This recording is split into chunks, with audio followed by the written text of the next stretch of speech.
I'm excited to welcome Maranda Dziekonski, Customer Success and Operations Leader from ID.me. Welcome, Maranda. Yeah, thank you so much for having me. Excited to be here, Scott. Great. I love your background and it feels really festive. Is this like a big part of your place? Is this a conference room? It is not a conference room. This is my house. Okay. Those that know me know that I'm the crazy holiday lady. Mostly just Halloween and Christmas. My house gets so decked out that you could see it probably from miles away. It's just glowing. So I have to have a Christmas tree and everything in my home office because I spend a lot of time here. So I think I need to do the exact same thing next year. I love it. That's terrific. Yeah. So one of the things that I read when I was kind of learning about you was that you prepare and have this practice of using a relationship cheat sheet. I'd love to know more about that and maybe some of the examples of the things that you write down on there. Yeah. So this practice started well over probably 20 years ago now. Prior to there being any kind of customer success management tools, I would have a binder with my customer profiles in this binder. And when I learned something about one of my customers, whether they make mention that they like golfing or they talk about their kid or their pet, or if I knew, and I shared this in LinkedIn, if I knew someone did not like small talk, so it was just get right to business, I had all of that written out in their profile along with other key business elements. And that just helped, as when I was a customer success manager, be more sharp and to be able to stay on top of things. Now, as a VP, I view my customers as my team. So in my handy dandy notebook, I have names of kids, dogs. It gets hard when the teams get bigger and bigger and bigger, but where somebody is from, what the name of their spouses are, they have kids, how old are they, what their names are, so on and so forth. And soon after I get more and more exposure to folks, I don't need the book as much because I'll start to remember it. But in the beginning, when you're trying to remember tidbits on 25, 30 people, it's impossible. So I write it all out and then I go back to it before I get into my call with them. Have you found that this practice has gone from paper to digital at all, or is it still just you prefer written? Well, for customers, definitely it's digital because you want to be able to share that information internally. So if one of your CSMs, wants to take a vacation, I hope they do want to take a vacation, but are able to take a vacation, or maybe they're, out sick, that experience can be seamless amongst the CSMs if somebody has to pick up an account. So digital for customers, definitely. But, for my teams, I usually just write it in my handy dandy notebook. Awesome. Love it. You mentioned kind of transitioning from maybe CSM or relationship management to leading a team, leading all of the customers. It's obviously a big responsibility. And you've built and scaled quite a few of these teams, both in early and later stage startups. I'd love to know a little bit, some of the lessons that you've learned as you built those teams, whether it's just hiring principles or practices or how to best work with your customers. Yeah. So I've been doing this now. I've switched from the practitioner role to a more of a leader role, probably close to 15 years ago. And, a couple little tidbits on the hiring side, definitely. Hiring is something I pride myself in and actually have written and published articles about how to interview, how to prepare for interviewing. And even as leaders, when you're interviewing, questions that you should ask to really assess the overall health of the organization. But if I were to give a CS leader advice, I would say make sure you have a very well-balanced team, because if you overhire for certain skill sets, you're going to have gaps in other areas. An example of how this plays out, if you are somebody who supports a certain domain, like we work in identity at ID.me, my previous organization, HR tech, or, transit tech, we would hire a lot of folks that had that domain expertise and could speak directly to the customers, but we needed to balance that out with enterprise CSM skill sets, and then folks could learn and help each other be stronger.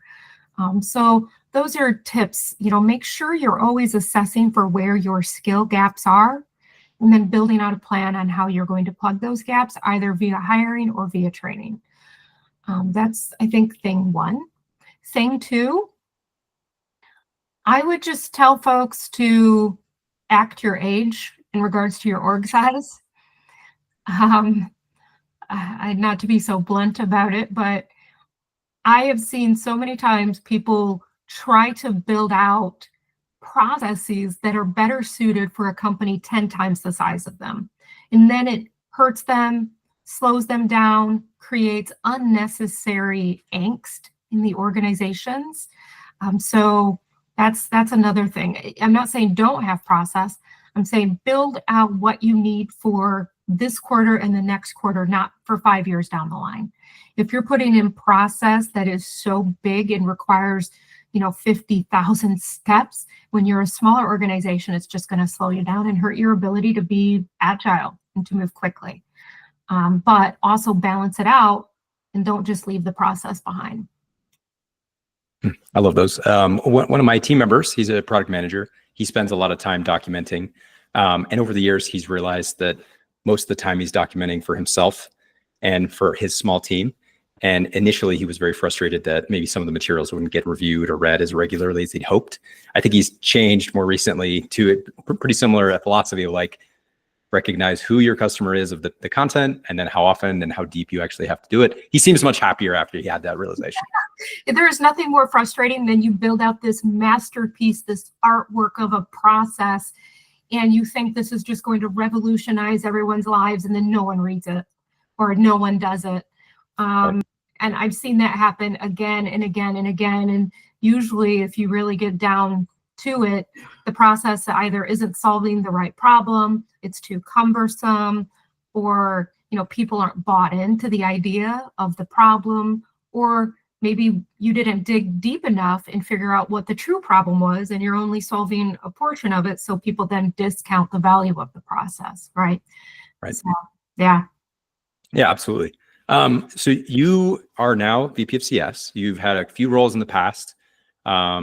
I'm curious what it's been like to kind of transition between those roles, both leadership as well as you called it, the practitioner, to what's the new version of practitioner to leader? What's the right word there? I don't know if that's the right way to say it or not, but individual contributor to people manager, right? It's Okay. just Yep. managing a different set of customers, right? So my customer base changed. While I am responsible for the full customer base, because of that's my role, I'm also now responsible for a new set of customers, which are my team members, and making sure I'm setting them up for success and they're getting, what they need in order to be able to drive value within their portfolio. This particular role is an interesting role for me. It's a bit of a change from where I was before. I have been in smaller organizations over the last 10-ish years. I started out years and years and years ago, and I say years and years and years because we're talking 20 plus years, in an organization that had 35,000 employees, $40 to $50 billion a year in revenue, then shifted to Series A, Series B, Series C startups. So you can imagine my shock of going from, being this massive organization to where we had a process to even write a process, or process to even get a period changed in your standard operating procedure, to nobody even knowing what an SOP was. Like, I was this brilliant genius when I said, we should create an SOP. And they're like, what is that? And I spent the last 10 plus years or so building out the early operations. Now I've joined a much larger organization where, we're, I think, a little over 1,000 employees. And, the past few years have been spent at organizations sub 300, under 300 employees. So it's been different, and the scope of my role is much larger than it has been in regards to customer success. Previous organizations, I've had a wide scope in regards to the functions I own. So HR, customer success, implementation, onboarding, tech support, API engineering support. I've even had sales, marketing, biz ops, finance, all of that. So I've had very wide scopes in that regard. My scope here is a little more narrow, where it's just customer success, onboarding, and customer support, but it is much larger scale with multiple verticals. So I have multiple directors over these orgs. It's just very different motion compared to the other orgs, but incredibly exciting and challenging. I don't Yeah, even it sounds like, oh, sorry. remember what your question was. I just started talking. No, it's totally fine. Your answer is great. I was sort of curious how you basically figure out, I don't know, whether it's how to navigate through these roles or identify the most important things. You mentioned you had 3 different responsibilities, which could presumably pull you in lots of different directions all day, whether you're reactive or you have a plan and you're strategic. How do you navigate all that? Yeah. So first, it is hard sometimes to shut off noise. Because it can get, it can be so easy for me to get sucked into the weeds because I'm genuinely interested in what we do. So I have to be super mindful of where we need to be in the next 3, 6, 9 months and keep myself laser focused on that. So that leads me up one level is figuring out where do we need to be in the next 3, 6, 9 months. And today, I just officially hit my 2-month mark. I presented to the entire CS org our overall plan of where I would like us to be, some key themes, some goals that we have for the entire org, and then what our OKRs for Q1 will look like. So objectives, key results, to get us all aligned and all on the same page. Now, over the past couple of months, though, in order to arrive at that point, I've been shadowing, listening in on customer calls, visiting customers, talking to the various leaders over the different verticals that we have to figure out what their challenges are and how customer success can play into that. And then bringing that all back and meeting with my directors. We had our on-site a couple of weeks ago here in the San Francisco Bay Area, where we spent 2 full days in a very small room in a WeWork, brainstorming out all of the things, all of the data points to figure out our plan. So wow, that's awesome. I talked with the CEO of Gainsight a few months ago, and he mentioned that one of the first things he does, it sounds very similar to what you described, is sort of like almost like a listening tour, talk to customers, talk to the board, talk to the team. And so Nick, when you, Nick, yeah, that's right. Yeah. And so I can understand where visiting with customers and listening to them and then sort of presenting your plan after you've worked with it through your team.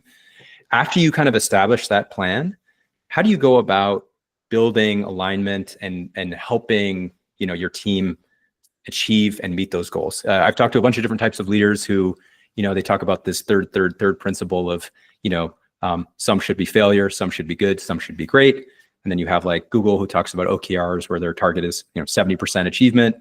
How do you make sure your team works towards these goals and are successful, but also maybe setting challenging, aggressive goals? It can be hard because customer success managers in a lot of companies have become, I don't want to call them the dumping ground, but in some cases and organizations kind of have become a bit of a dumping ground. So one of the things that we're doing is taking a look at what is on the customer success manager's plates and trying to figure out how do we free up enough bandwidth for them to be able to execute on the OKRs that we're putting out. So that means, peeling off the reactive work. Before I came, we launched our B2B customer support side. So that is just now being spun up. And hopefully that will free up work. Also, putting in this services layer, making sure we have enough bandwidth within the implementation and onboarding team to, again, free up some of that reactive work.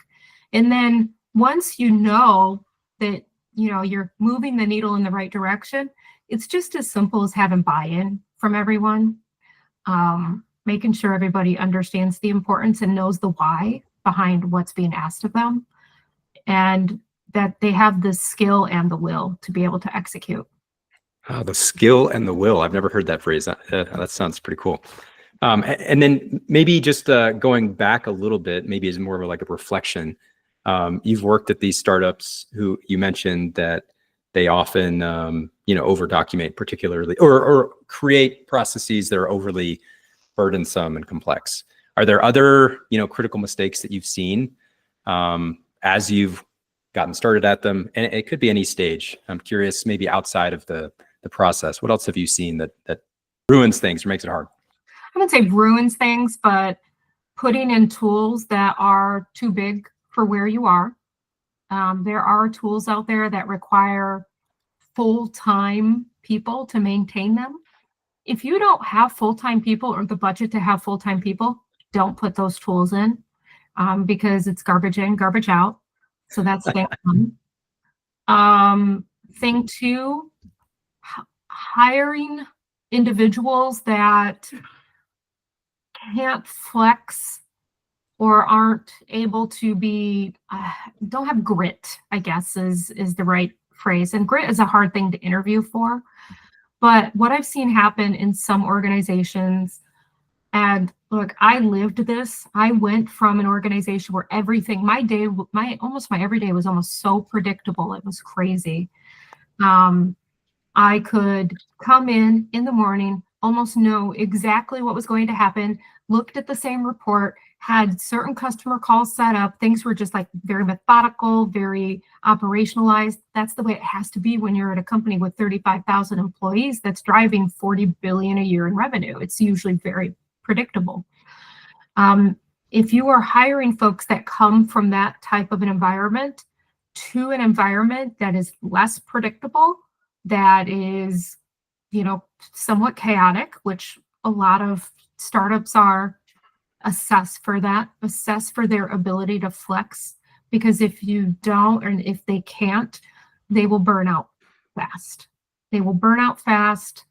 So make sure you're setting them up for success, because it's not fair to them or their team members if you have folks that are burning out from that chaos. That is almost natural in some startups. Yeah, I have to definitely echo the startup chaos. I've worked for 3 and they've all been chaotic in their various ways. I'm on my 10th. Oh my gosh, that's crazy. Yeah.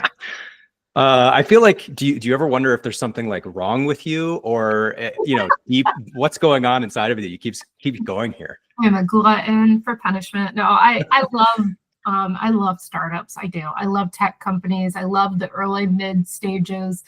I love the being able to make a big impact, because I am very process oriented. But also I love being able to see around corners and predict what's going to happen before it happens, and be able to kind of squash it before it becomes an issue. And that's what comes when you've been at 10 of these now. But yeah, I am a glutton for punishment. It's funny, when I announced that I was coming here, I got probably a dozen text messages from folks. They're like, really? You're not done yet? You're not just gonna retire or go into consulting yet? I'm like, nope, not yet. I'm like, maybe I have one more in me. And I say that every time. I'm like, maybe one more. Yeah, I love it. Well, I mean, at the very least, you've got grit and you've figured out, probably how to interview for it as well. So one thing that I was curious about, from your perspective, is having, I think you said, 10 startups, roughly 20 years plus or minus. You've probably seen a lot of cycles of various products and tools and ideas. The latest one, obviously, is AI, and it's become increasingly integrated into all the tools that we're using. What are you seeing so far where AI is integrated into your tools or helping shape your team? And then what do you think it's going to do maybe out into the future? Oof, I wish I could predict what AI is going to do in the future. I would be sitting on a beach sipping a drink somewhere if I could predict that. My mind has been absolutely blown away by AI and how far along it's come just in the last couple of years. If you can, I remember I was part of Zendesk's early chatbot beta program years ago, and I'm talking probably going on 10 years ago. I was part of their early beta program, and I'm like, there's no way that this is going to take over, for a customer support rep, because it was not good at that time. And now it's fantastic. So just kind of watching that evolution. I think where I'm seeing it more and more is some of the things that don't require critical thinking, don't require that human intervention. But I'm actually starting to see it now more a little bit with the human intervention side as well. So the back and forth interactions via chat, how I had my previous team use it was taking our customers' earning statements and uploading the publicly facing earning statements and saying, I work at this company. These are my goals. Tell me what I should be focused on out of this earning statement. And 9 times out of 10, AI would serve up a really great plan. And you could take that and then create an account plan and just wow your customers. They would think you were absolutely brilliant, that you knew so much about what's going on in their inner workings. Other things, it can help you write emails. It can serve up analytics. I love that you were pumping the earnings announcements. I think that's so smart. I mean, it seems obvious, but like only until you said it, I was like, oh yeah, of course. Yeah, it's public facing. Why not? Any public facing collateral that's available, that's dense, that your CSMs would have zero time to get through, but there could be some great insights in there. If you get smart about what you ask ChatGPT, it will serve it right up to you. And I've actually made it a conversation where I'll upload it. I'll say, I work here. What are the top things I should know about this? And then I'll say, okay, dig in a little bit more on point 2. And, tell me what course of action as a customer success manager at, insert company name I should take. And AI is smart enough to know what customer success does, because it has all that information, and then it can give you insights even deeper than just the topical level. It does kind of seem like these tools, particularly, I mean, maybe all tools are like this, but some of the folks on my team are just, deep and trying to understand every aspect, but I think others are more surface level. Have you found that like it's challenging to get your team to become equivalently awesome as you, and you have to train them? How do you show them how to become a ChatGPT or Perplexity or AI master? Like, it sounds like you are. I haven't tackled it here yet, just to be clear, but yeah. I have seen internally here, we do have folks creating their own GPTs, and also creating their own, templates that they're sharing with their team members and saving them as a group. So, I mean, you can create, you don't have to train your teams to be super awesome at using ChatGPT. You can go in and create the template in ChatGPT that you want your team to use and then share it out widely so everything is done. All they need to do is say, give me this command for this customer, and bada bing, bada boom, it's magic. Love the bada bing. I wish ChatGPT would have like a cool sound sometimes rather than just scrolling the text. I mean, you could probably ask it and see if it could incorporate that somehow. Oh, that's a great idea. Yeah, I should do that. I mean, it's not creating pictures of people. I've seen people do based on what you know about me, create a picture of my life, how you think it is. And oh, that's pretty cool. I should try that after this call. There was another one that was kind of creepy too. And I know you're trying to ask me another question. No, that's fine. I was going to tell you what while you're looking it up, but I saw one that was like basically like assume like you're the CIA and sort of try to understand like how you would, take advantage of me based on the information you have. And I plugged that in. It was pretty creepy and spot on. Yeah. No, you know what? I remember what it was. My husband sent me a screenshot of roast my hometown. And nice. You're like, ChatGPT, roast my hometown. And I put my hometown in there. And sure enough, it was like spot on. It's like gossip travels way faster than self-service, which probably is spotty at best. What was your hometown, by the way? I think Bristol, Michigan. I grew up in the middle of nowhere, Michigan. Fine dining means choosing between gas station pizza or hot dog. Very nice. Anyway. Well, pulling back to CS a little bit, yes. I love AI, and it sounds like we have a lot of fun potential things to do with AI. I've been to, I'm trying to remember what it's called, the Zight Success, conference for maybe the last 5-6 years. Pulse. And Pulse, thank you. And I think we've seen a lot of change over the last 5 to 10 years, people actually understanding more so what it means, hiring specifically for it. Whereas in the past, I think it was a more of a niche kind of thing. What have you seen? What are some of the biggest changes you've seen? In hiring for CS? Maybe it's more broad, like broadly, some of the biggest changes in customer success over the last 2 decades. Revenue ownership. That is by far the biggest. And quite frankly, I'll even tie it back into hiring because I asked hiring first. A lot of folks out there are struggling to get their next role, leaders and CSMs alike. And I'll probably get some hate mail for this, but I'm going to bet it may be how they're talking about the ownership they played in revenue or how they have owned revenue. Maybe they haven't owned revenue because organizations right now are heavily scrutinizing their bottom line. They have been over the last couple of years, more so than ever. And that's heavily because the rising interest rates made money more expensive. And then the funding that we got, a constant flow of from mostly VCs and sometimes PE firms dried up. And then occasionally customers. It dried up.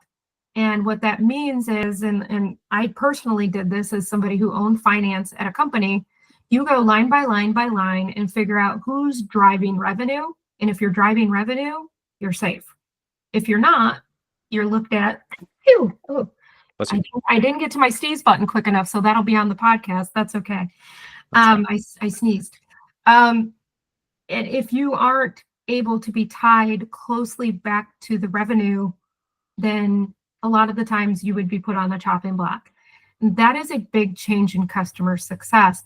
If you listen to me or any of the other CS leaders 10 years ago, we were evangelizing not owning a number, keeping customer success as this safe moat. So we could be viewed as this safe, valued partner for the customers, and they didn't have to worry about us selling to them. I'm not saying that should change. Customers should view us as valued partners. And, hopefully we've created a safe place for them to have those conversations and dialogue with us. But CS has to be tied to revenue somehow, whether it is driving upsells, driving renewals, both in partnership with a salesperson on their own, whatever it may be. And that is a massive, massive change over the last decade. Yeah, I think that one definitely really stands out to me. I know the two models that I've seen, and obviously my tenure in this industry is quite a bit shorter than yours, at least understanding it. I always saw sort of the Salesforce model of like, you own the number, revenue, expansion, renewal. And then there was sort of like what I saw of many other companies, which was friendly neighborhood Spider-Man CS, just do whatever you need, backfill, whatever. Yeah. So NPS. it's NPS. You're going to be measured on NPS. NPS. That's right. Yep. Nope, not no more. If that is still happening anywhere where a CSM is being solely measured on NPS, I'd be surprised. Yeah, and NPS can be gamed and tweaked and adjusted a lot more easily than the revenue can be. So it's a great point. I think that's probably the best answer that you could probably share. Oh, good. I won then. Great. You did it. Congratulations. You get the points. Let's see. So maybe just like 2 other questions for you.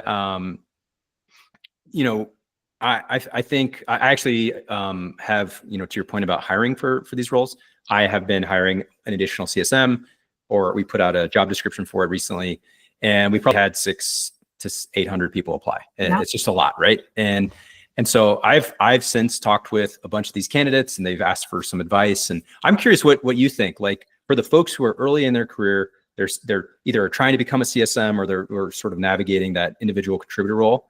What are some of the most important things that you would sort of share or say? So if you're early on trying to get into customer success right now, I don't want to dissuade anybody, but it is hard right now for folks to break into CS because I'm going to just throw a number out there. This isn't fact checked. I should ask ChatGPT, but I'm going to guess for every role out there, you probably have an applicant pool of 1,000, unless you keep it, 1,000 within a week, let's just say. And in most cases, it's like 1,000 within a day, depending on the exposure your company gets. And out of that, I would say probably 30-40% are very, very tenured customer success professionals. So the competition right now is very high. I don't want to dissuade folks, but what I am suggesting for folks to do, you want to get into customer success, is one, figure out a way to own revenue for a little bit at an organization, whether it's in the function of a SDR or a junior account executive. The barrier to entry into sales in some organizations is a little bit lower than it is to get into customer success, because there's usually great training programs to bring junior sales folks along. Two, if you are trying to make that pivot from, let's just say you're not super junior, fresh out of college or whatever it may be, and you're trying to make that pivot, try focusing on a software or a domain where you are an expert. So, for example, if somebody is coming from public transit and you want to get into customer success, find technology tools that support public transit. Or if you are a salesperson, let's just say Salesforce, and you want to get into customer success somewhere else, try to find a tool that supports sales, right? Because that is another way to get your foot in the door, is to double down on your domain expertise. Yeah, I just to echo, my friend who I talked to a couple days ago, his LinkedIn profile was so broad and almost like untargeted that I said, "Hey, what job do you actually want? Like, what are you looking for?" And my advice is pretty similar: just sort of narrow it down, be specific. And I think that advice is great even once you become the AE. It's like narrow down your ICP, focus on your customer, become really great at talking to them, all those kinds of things. So I think those two pieces of advice are great. Sorry, any other additional thoughts there? I just don't want to, for the folks that are listening to this, I don't want them to think Maranda said that it's hard to get in right now. It is hard to get in. It is not impossible. So I don't want to, discourage folks. It's just the reality of where the industry is right now. Yeah, I think my takeaway from what you're advising is be specific and targeted, and take the time and energy to go in a more targeted areas. So that seems totally reasonable. The spray and pray approach for sales has gone away, as well as getting jobs. Correct. Maybe just one last quick question. This is more just like our fun wrap up, but if you could assemble a dream team of customer success leaders, alive, historical, fictional, who would you choose and why? Or just great leaders that you'd love to work with. Well, first one is Jay Nathan. He's always top of list for me. He's not, I don't want to put him in the bucket of a customer success leader. Well, that's where he spent time. He's also just a business leader and somebody that understands like the full breadth of how a business is ran. Person one. And then I would love to work with Christy Falterusso, just because I'm really good friends with her, and I just think we would have a blast working together and get some great things done. Then maybe I would throw Batman in there. Yes. I can't think of anyone else other than, Batman, because you put up the bat signal and Batman puts on this really cool costume and drives a really cool car and comes and just solves whatever problem is going on or rescues. I think Batman would be more of like my at-risk customer play. So if I could create an at-risk customer team, I'd put Batman on it and let him go. The thing about Batman is that I don't know how deep your desire or love for Batman goes, but mine, I love him and I think he's terrific. The main thing I like about him is he always has a plan. He's always thought about what he's going to do. Yes, exactly. And he has like the best tools available to him. It's totally. Like no matter what, he's got something coming out of somewhere and everything turns into some gadgets for everything. Beautiful. Well, Maranda, I think it's been so great talking to you, and I loved this kind of quick wrap up, but thank you again for your time and for being with us and sharing your thoughts. Thank you.